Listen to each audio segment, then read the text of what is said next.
Earlier tonight, I spoke with another possible 2016 contender, Republican Florida Senator Marco Rubio. Senator, good to see you tonight. And so your reaction to the Prime Minister's speech today? An incredibly important speech. It wasn't so much geared towards Congress as it was towards the American people. A reminder, first of all, of the true nature of the Iranian regime. It's a radical regime grounded in radical Shia principles that they expect and want to spread around the world. A reminder that they're the leading state sponsor of terrorism on the planet, that they also are developing long-range rockets, probably have already bought a weapons design, and also a reminder that a deal is only as good as your ability to verify it. And throughout its recent history, Iran has hidden key components of its nuclear program, and we should expect they're still doing that now. Okay, but the critics have come out already and said, and I include President Obama in that as Mr. Netanyahu's critic, saying, okay, great, but where was the plan? They say they didn't hear a plan from Benjamin Netanyahu short of war.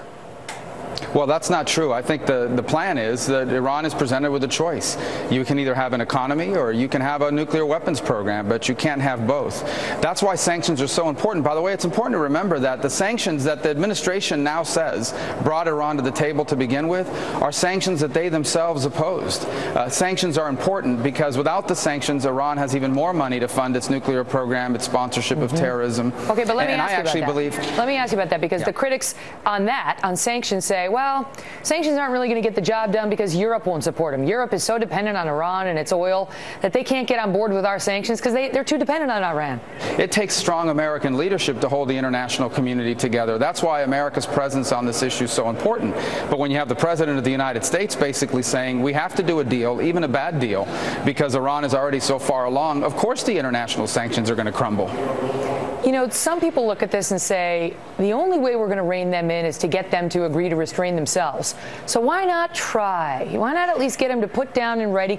Maybe they will let those international inspectors in, and this will at least buy the United States and Israel some time.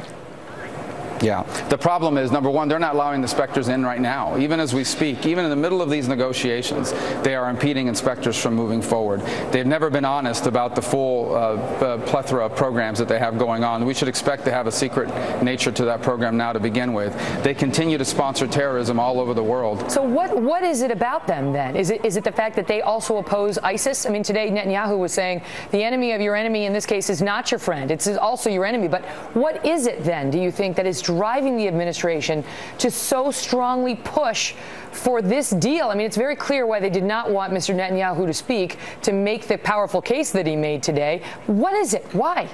Well, the administration's already said what it is. They want the Iran deal to be to the second term what Obamacare was to the first, and that is the cornerstone of his legacy. And what this president wants to be able to say is he's the one that did a peace deal with Iran. And if it falls apart in 3 or 4 years, that's the next president's fault. They are so obsessed on a deal at this point. Unless we get a nuclear Middle East, right? I mean, Barack Obama's got to be cognizant of that possibility. He doesn't want that to happen.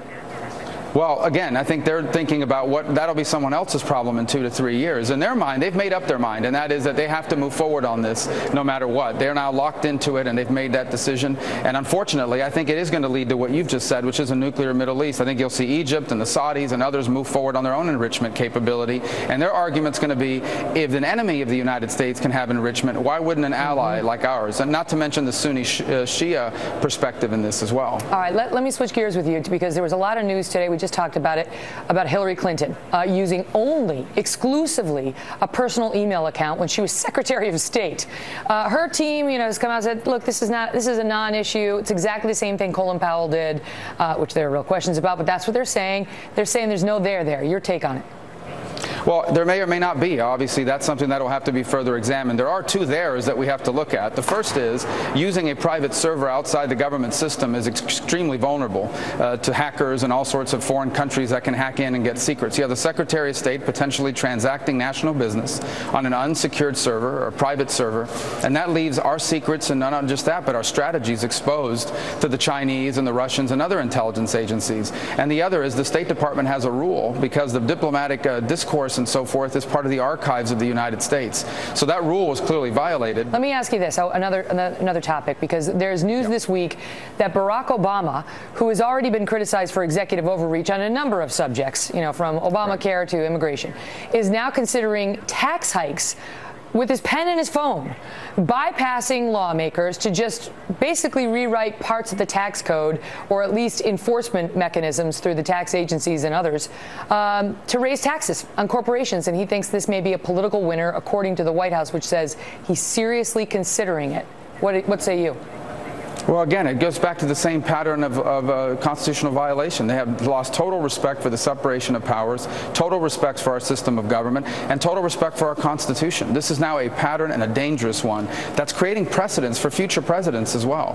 I think it's damaging, no matter how you feel about taxes or immigration or anything else. When you have a president writing law through executive order in unconstitutional ways, it undermines the very foundation of the republic, and it goes much deeper than just how you feel about these issues.